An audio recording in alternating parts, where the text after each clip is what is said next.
बिस्मिल्लाहिर्रहमानिर्रहीम। ये हमारा लेक्चर नंबर 5 है, chapter number 1 class 10th chemistry का। इस लेक्चर में सबसे पहले हमने एक प्रिंसिपल की बात करनी है, le Chatelier's principle. Le Chatelier's principle basically आपको ये बताता है कि अगर आपके पास एक रिएक्शन इक्विलिब्रियम पे आ चुका है और आप उसका इक्विलिब्रियम अगर डिस्टर्ब करते हैं तो रिएक्शन ने अपने आप को दोबारा इक्विलिब्रियम पे लाना है। आपकी जो चेंज आपने इम्पोज किया है उसको उसने नलीफाई करना है, ख़त्म करना है और दोबारा अपने आप को इक्विलिब्रियम पे लाना है। लेकिन उसको दोबारा इक्विलिब्रियम पे आने के लिए क्या कुछ करना पड़ेगा, किस डायरेक्शन मूव करके अपना इक्विलिब्रियम स्टेट उसको बहाल करनी पड़ती है। सबसे पहले हम इसकी स्टेटमेंट लिख लेते हैं, क्योंकि हर लॉ की एक स्टेटमेंट होती है। वो स्टेटमेंट ये है कि if you impose a change in concentration, temperature or pressure on a chemical system at equilibrium, the system respond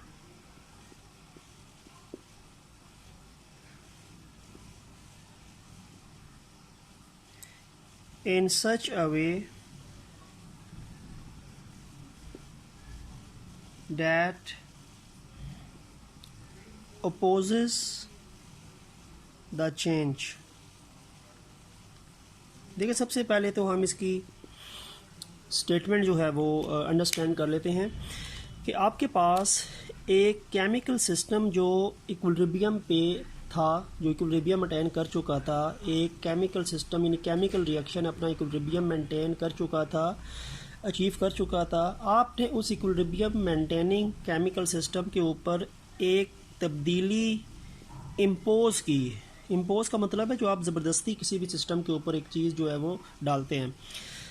तो एक केमिकल सिस्टम जो इक्विलिब्रियम पे था, आपने उसके ऊपर चेंज इम्पोज की। और वो चेंज किस में हो सकती थी? आपने या तो उसकी concentration of the reaction mixture को तब्दील किया, या आपने उसके टेम्परेचर को तब्दील किया, या आपने उसके प्रेशर को तब्दील किया। तो कंसंट्रेशन है, टेम्परेचर है, प्रेशर है और साथ वॉल्यूम भी हो सकता है, क्योंकि प्रेशर और वॉल्यूम इन्वर्सली प्रोपोर्शनल है। तो temperature, pressure, volume and concentration अगर हम चेंज करते हैं किसी भी केमिकल सिस्टम की जो इक्विलिब्रियम पे है, तो वो जो केमिकल सिस्टम है वो अपने आप को इस तरह रिस्पॉन्ड करेगा कि यानी वो केमिकल सिस्टम अपने आप को रिस्पॉन्ड करके हमारी की हुई ज़बरदस्ती की तब्दीली को नलीफाई करेगा और वो अपोज करेगा, चेंज करेगा, यानी दोबारा वो सिस्टम दोबारा इक्विलिब्रियम पे आएगा। हमारी दी हुई तब्दीली को उसने ख़त्म करके दोबारा इक्विलिब्रियम पे आना है। ठीक है, तो ये आपके पास डी चैटलियर्स प्रिंसिपल की एक स्टेटमेंट है कि if you impose a change in concentrations, temperature, pressure on a chemical system at equilibrium, the system respond in such a way that opposes the change। ठीक है, यानी ये स्टेटमेंट सबसे पहले आपको इसकी अंडरस्टैंडिंग होनी चाहिए। अब होता क्या है, देखें, अब कुछ हम रिएक्शंस की बात कर लेते हैं और उन रिएक्शन से मैं आपको ली चैटलर्स प्रिंसिपल की जो एक स्टेटमेंट है उसको थोड़ा सा अंडरस्टैंडिंग में कहता हूँ।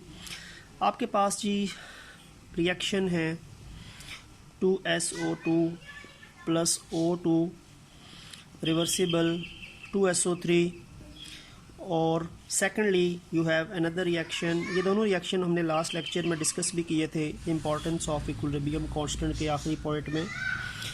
अब देखें, ये आपके पास रिएक्शंस हैं। फर्स्ट रिएक्शन आपके पास सल्फ़र डाइऑक्साइड के 2 मोल्स और ऑक्सीजन गैस के 1 मोल मिलते हैं, तो 2 मोल सल्फ़र ट्राइऑक्साइड बनती है।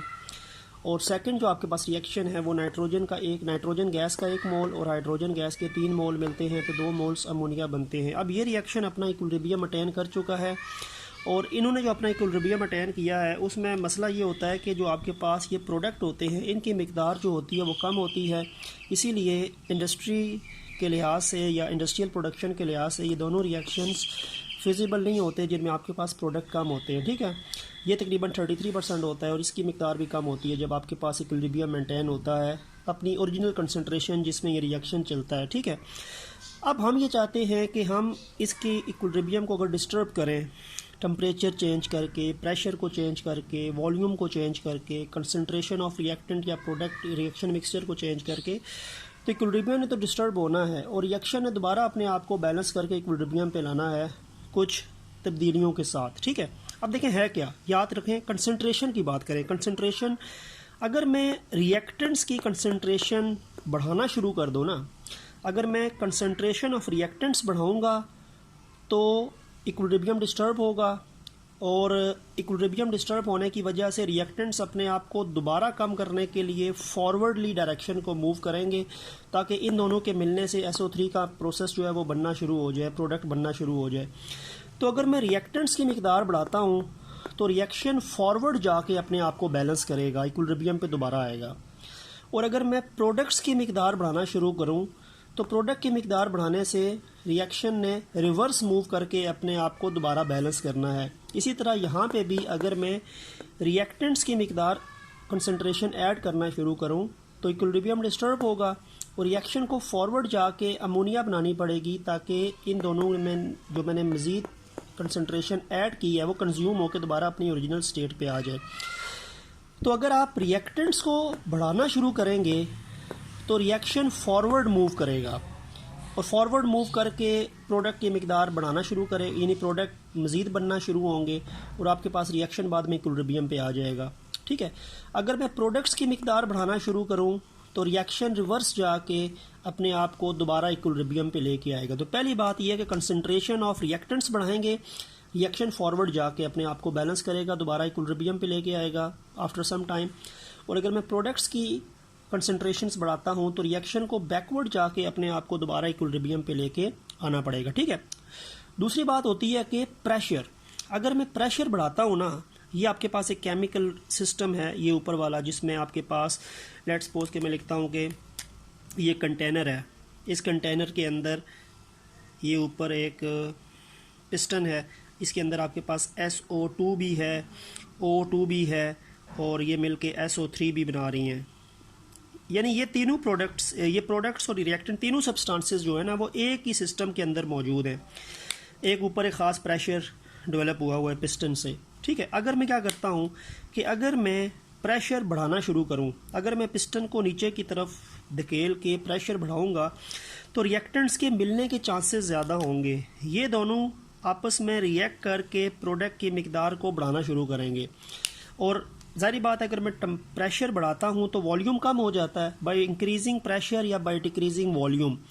प्रेशर बढ़ाने से या वॉल्यूम डिक्रीज़ करने से रिएक्टेंट्स का आपस में करीब आने के चांसेस ज़्यादा होंगे और वो रिएक्ट करके प्रोडक्ट की मिकदार को इंक्रीज़ करेंगे, यानी रिएक्शन फॉरवर्ड की तरफ जाएगा। और अगर मैं प्रेशर कम करना शुरू करूं तो रिएक्टेंट्स दूर जाना शुरू होंगे, तो इन दोनों के मिल के प्रोडक्ट के बनने का अमल कम हो जाएगा, स्लो हो जाएगा। तो प्रेशर बढ़ाने से रिएक्टेंट्स के मिलने के चांसेस बढ़ जाते हैं, जिसकी वजह से प्रोडक्ट्स की फॉर्मेशन भी इंक्रीज़ हो जाती है।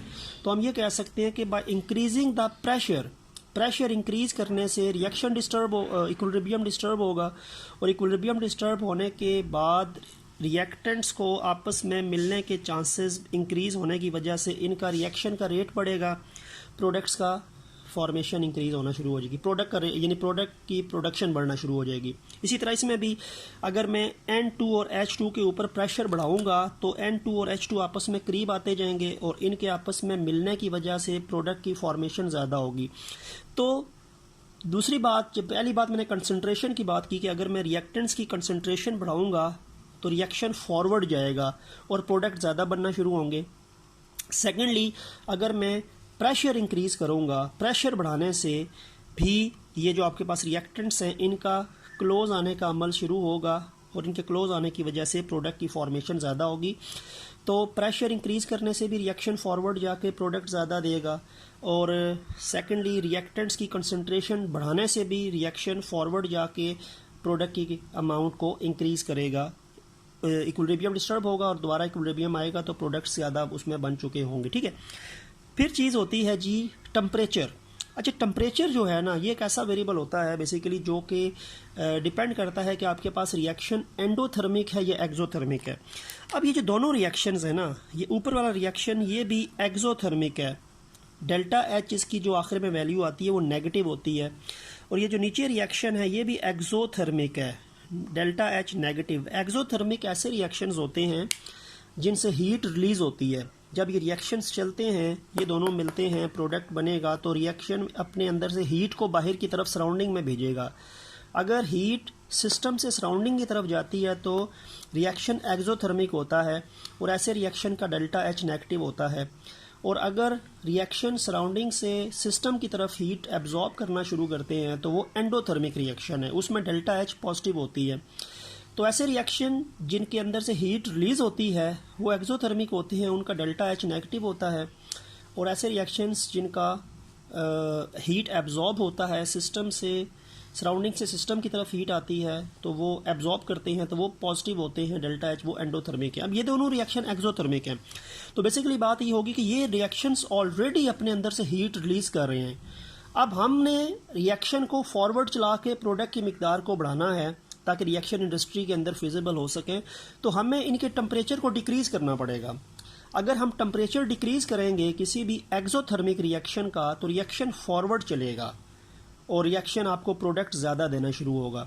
ठीक है, तो यानी एक्सोथर्मिक रिएक्शंस के लिए टेम्परेचर को डिक्रीज़ करके प्रोडक्ट को इंक्रीज़ किया जा सकता है। एंडोथर्मिक रिएक्शन इससे ऑपोजिट होता है, उसमें तो रिएक्शन हीट एब्जॉर्ब कर रहे होते हैं, तो उनको हीट देने से प्रोडक्ट जो है वो आपका कम होना शुरू होगा। लेकिन जो एक्सोथर्मिक रिएक्शंस होते हैं, क्योंकि वो ऑलरेडी हीट रिलीज कर रहे होते हैं, तो अगर आपने उनको हीट दी तो वो तो रिवर्स जाएंगे। तो आपने उनमें से आपने टेम्परेचर को डिक्रीज करना है ताकि वो रिएक्शन फॉरवर्ड चलें। तो by decreasing the temperature and by increasing the pressure, और प्रेशर इंक्रीज होगा तो वॉल्यूम ऑलरेडी डिक्रीज होगा, and by increasing the concentration of reactants equilibrium will be disturbed and reaction will be shifted towards right, यानी reactant से products बनने का अमल increase होगा और आपके पास प्रोडक्ट ज़्यादा आना शुरू होगा और इक्विलिब्रियम दोबारा अटेन होगा, क्योंकि आपने डिस्टर्ब किया, आप प्रेशर चेंज कर रहे हैं, आप वॉल्यूम चेंज कर रहे हैं, आप टेम्परेचर चेंज कर रहे हैं, आप कंसंट्रेशन चेंज कर रहे हैं, तो इक्विलिब्रियम डिस्टर्ब होगा। इक्विलिब्रियम डिस्टर्ब होने के बाद आपके दिए हुए इम्पोज किए हुए चेंज को ख़त्म करके दोबारा इक्विलिब्रियम पे आएगा। लेकिन कैसे आएगा? रिएक्शन फॉरवर्ड जाके। ठीक है, अगर टेम्परेचर डिक्रीज़ किया जाए, प्रेशर इंक्रीज़ किया जाए, वॉल्यूम डिक्रीज़ किया जाए और कंसंट्रेशन ऑफ रिएक्टेंट्स बढ़ाई जाए तो रिएक्शन फॉरवर्ड जाएगा अपने इक्विलिब्रियम को डिस्टर्ब करके।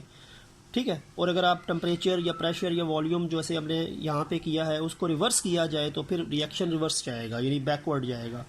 तो बात ये होती है कि हमने क्योंकि टेम्परेचर को क्योंकि प्रोडक्ट्स की मिकदार को बढ़ाना है तो हमें प्रेशर को डिक्रीज़ करना पड़ेगा, प्रेशर को इंक्रीज़ करना पड़ेगा, वॉल्यूम डिक्रीज़ हो जाएगा, टेम्परेचर डिक्रीज़ करना पड़ेगा और कंसंट्रेशन ऑफ रिएक्टेंट्स को बढ़ाएंगे तो reaction will be shifted towards right and the products concentration will be increase. और तकरीबन इंक्रीज़ होती होती आपके पास ये दोनों प्रोडक्ट्स जो हैं, ये वाला इस रिएक्शन में और दूसरा वाला सेकेंड रिएक्शन में, रिएक्शन मिक्सचर में अबाउट 98% हो जाएंगे। पहले शुरू में ये 33% के करीब थे, लेकिन ये आपने जो कंडीशन चेंज करके इम्पोज की है तो रिएक्शन ने अपने आप को शिफ्ट कर दिया राइट, और वो आपके पास प्रोडक्ट की मिकदार 98% आ गई है। ठीक है, तो ये ली चैटलर्स प्रिंसिपल जो है ये आपको बेसिकली बताता है कि इक्विलिब्रियम डिस्टर्ब होने के बाद रिएक्शन ने वापस रिवर्सिबल रिएक्शन ने वापस इक्विलिब्रियम पे आना है, लेकिन अपनी डायरेक्शन दोबारा मुतय्यन करके बाद वो आएगा। ठीक है, तो ये हमारा एक टॉपिक था।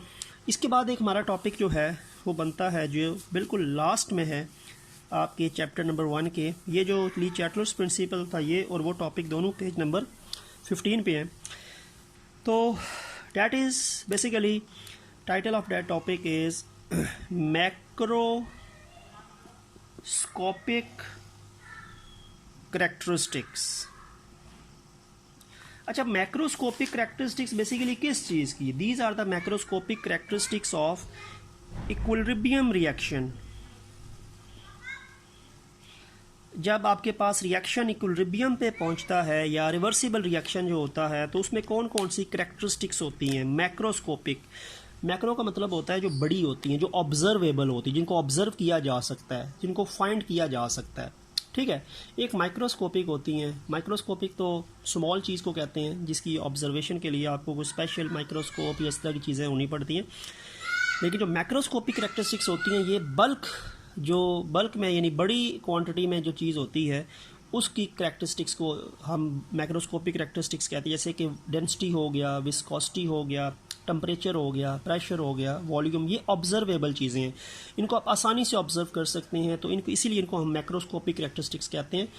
और ये मैक्रोस्कोपिक करैक्टरिस्टिक्स बेसिकली किसकी हैं? इक्विलिब्रियम रिएक्शन की हैं, रिवर्सिबल रिएक्शन की भी कह सकते हैं, केमिकल इक्विलिब्रियम की भी कह सकते हैं। तो macroscopic characteristics of equilibrium reaction को हम दो हेडिंग्स या दो पार्ट्स में कंपैरिजन करके पढ़ सकते हैं।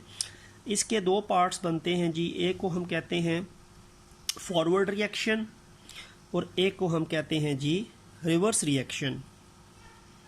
यानी macroscopic characteristics of equilibrium reaction को हम दो पार्ट्स में डिवाइड कर सकते हैं कंपैरिजन के लिहाज से, क्योंकि उसमें फॉरवर्ड रिएक्शन भी चल रहा होता है, रिवर्स रिएक्शन भी चल रहा होता है, और फॉरवर्ड और रिवर्स रिएक्शन ने इक्विलिब्रियम अटेन करने से पहले किन किन आप कह सकते हैं कि चीज़ों से वो गुजरे होते हैं, उनकी बात होगी। सबसे पहले देखिए फॉरवर्ड रिएक्शन की बात करें। फॉरवर्ड रिएक्शन हमेशा क्या होता है? जो लेफ़्ट से राइट होता है, ठीक है। मैं जैसे यहाँ पे लिखता हूँ कि आपके पास एक रिएक्शन था N2 + 3H2 that will give us 2NH3। अब इसमें फॉरवर्ड रिएक्शन ये है जो लेफ़्ट से राइट है, तो फॉरवर्ड रिएक्शन की डायरेक्शन लेफ़्ट से राइट होती है और जो रिवर्स रिएक्शन होता है उसकी डायरेक्शन राइट से लेफ़्ट होती है। तो फॉरवर्ड रिएक्शन जो है इसका फर्स्ट पॉइंट या फर्स्ट करैक्टर क्या होगा कि forward reaction will proceeds from left to right, इसकी डायरेक्शन ये लेफ़्ट से राइट की तरफ मूव करते हैं। और जो रिवर्स रिएक्शन होते हैं वो राइट से लेफ़्ट की तरफ जाती है, उसमें यानी प्रोडक्ट्स रिएक्टेंट्स बनते हैं, इसकी डायरेक्शन जो होगी वो राइट से लेफ़्ट होगी। They move from right to left. तो सबसे पहला पॉइंट तो इन दोनों का आप कह सकते हैं कि डायरेक्शन होगी, ठीक है। सेकंड पॉइंट क्या है? जो फॉरवर्ड रिएक्शन होता है इसमें रिएक्टेंट्स प्रोड्यूस प्रोडक्ट, रिएक्टेंट्स मिलते हैं तो प्रोडक्ट्स बनते हैं। तो मैं लिख सकता हूँ कि reactants produce products, reactants products बनाते हैं फॉरवर्ड रिएक्शन में, ठीक है। और जो रिवर्स रिएक्शन होता है उसमें क्या होते हैं? Products produce reactants, products reactants बना रहे होते हैं, प्रोडक्ट्स प्रोड्यूस रिएक्टेंट्स। तो यानी इन दोनों से इसका बनना फॉरवर्ड है और NH3 से इसका दोनों का बनना रिवर्स है। थर्ड चीज़ आ जाएगी जब रेट ऑफ रिएक्शन, जब रिएक्शन स्टार्ट होगा तो फॉरवर्ड रिएक्शन फास्ट होता है और आहिस्ता आहिस्ता वो स्लो होता है, ग्रेजुअली स्लो डाउन, ठीक है। और जो रिवर्स रिएक्शन होता है, जब रिएक्शन स्टार्ट होता है तो ये ज़ीरो होता है और टाइम के साथ ये बढ़ता है। वही एक जो ग्राफ मैंने पहले आपको बताया था कि टाइम एंड कंसंट्रेशन के दरमियान जो एक ग्राफ था, ये ग्राफ दरअसल काफ़ी जगह पे हमारी बात जो है इससे प्रूव होती है। आपके पास जो रिएक्टेंट्स होते हैं वो शुरू में उनकी मिकदार ज़्यादा होती है, with the passage of time उनकी मिकदार कम होती है, और जो प्रोडक्ट होते हैं वो शुरू में ज़ीरो होते हैं और फिर टाइम के साथ उनकी मिकदार बढ़ती है, फिर आके वो इक्विलिब्रियम कंसंट्रेशन पे आते हैं। तो reactants at the start, rate of reaction जो फॉरवर्ड रिएक्शन रिएक्टेंट्स के मिलने का होता है वो फास्ट होता है, लेकिन आहिस्ता आहिस्ता वो ग्रेजुअली स्लो डाउन कर नीचे आ रहा है। तो मैं लिख सकता हूँ कि फॉरवर्ड रिएक्शन जो होता है, forward reaction is basically fastest in beginning में फास्टेस्ट होगा, बट इट ग्रेजुअली स्लोस डाउन, लेकिन आहिस्ता आहिस्ता इसका जो रेट ऑफ रिएक्शन है वो कम होगा। यानी ये रिएक्शन कंसंट्रेशन के लिहाज से और रिएक्शन के मिलने की जो एक स्पीड होती है रिएक्टेंट्स की, वो शुरू में तेज़ होती है, fastest in the beginning and gradually slows down. Products की साइड पे यानी यहाँ जब रिएक्शन रिवर्स चलेगा तो वो शुरू में उसका रेट ऑफ रिएक्शन लो होता है और वो स्लो यानी ज़ीरो होता है, और वो इट स्पीड्स अप ग्रेजुअली, इसकी स्पीड डाउन ग्रेजुअली हो रही है, इसकी स्पीड अप हो रही है। फॉरवर्ड रिएक्शन की शुरू में रेट फास्ट होता है, स्पीड बाद में डिक्रीज़ होता है, जबकि रिवर्स रिएक्शन शुरू में ज़ीरो होता है, बाद में उसकी स्पीड बढ़ती है। तो मैं लिख सकता हूँ कि इसका जो होता है rate, it is zero in beginning, शुरू में ज़ीरो होगा क्योंकि शुरू में तो प्रोडक्ट्स बनेंगे तो फिर वो रिवर्स चलेंगे। It is zero in the beginning but it then gradually speeds up, लेकिन बाद में इसकी स्पीड जो होगी वो इंक्रीज़ होगी। तो इसकी स्पीड शुरू में कम है, बाद में बढ़ती है, इसकी स्पीड शुरू में ज़्यादा है, बाद में कम होती है। तो ये 3 पॉइंट्स बनेंगे, फॉरवर्ड और रिवर्स रिएक्शन, जो कि मैक्रोस्कोपिक कैरेक्टरिस्टिक्स हैं इक्विलिब्रियम रिएक्शन की। और इसमें क्वेश्चन एक और भी बन सकता है, differentiate between forward and reverse reaction. तो डिफ्रेंशिएट बिटवीन फॉरवर्ड या रिवर्स रिएक्शन में भी ये पॉइंट्स बनेंगे। अगर सिर्फ फॉरवर्ड रिएक्शन के कैरेक्टरिस्टिक्स पूछे जाएँ तब ये पॉइंट 3 बनेंगे, अगर रिवर्स रिएक्शन के कैरेक्टरिस्टिक्स पूछे जाएँ तो ये 3 पॉइंट बनेंगे। अगर फॉरवर्ड और रिवर्स रिएक्शन में डिफरेंस पूछा जाए तो फिर आपने इस तरह करके लाइन लगा के लिखना है। और अगर आपको macroscopic characteristics of equilibrium reaction पूछी जाए तो आपने इसी तरह फॉरवर्ड रिवर्स रिएक्शन की हेडिंग डाल के 2 पॉइंट्स में 2 यानी लाइन लगा के 3 पॉइंट्स दोनों के मेंशन करने, ठीक है। तो यानी आपके पास ये क्वेश्चन जो है वो 3-4 तरीके से बन सकता है। फॉरवर्ड रिएक्शन और रिवर्स रिएक्शन के अलग अलग कैरेक्टरिस्टिक्स, फॉरवर्ड रिवर्स रिएक्शन के दरमियान difference, and then macroscopic characteristics of equilibrium reaction. तो अब फिर भी आपने ऐसा ही लिखना है, ठीक है। तो यानी ये हमारा इस चैप्टर का लास्ट टॉपिक था। इंशाल्लाह नेक्स्ट लेक्चर से हम इसकी एक्सरसाइज स्टार्ट करेंगे और एक्सरसाइज में आप कोशिश करें कि इसके जो question number 1 multiple choice question से वो आप खुद करें। तो इंशाल्लाह सेकंड जो क्वेश्चन होगा उसका शॉर्ट आंसर से, वहाँ से हम इंशाल्लाह नेक्स्ट वीडियो में आपके सामने उनके आंसर के साथ हाजिर होंगे। तो मल्टीपल चॉइस की आपने ट्राई खुद करनी है, अगर नहीं होंगे तो फिर वो मैं आपको किसी एक और वीडियो में बता दूंगा। तो इंशाल्लाह एक्सरसाइज के टॉपिक्स के साथ नेक्स्ट वीडियो में आपके सामने हाजिर होंगे। उस टाइम तक अल्लाह हाफिज़।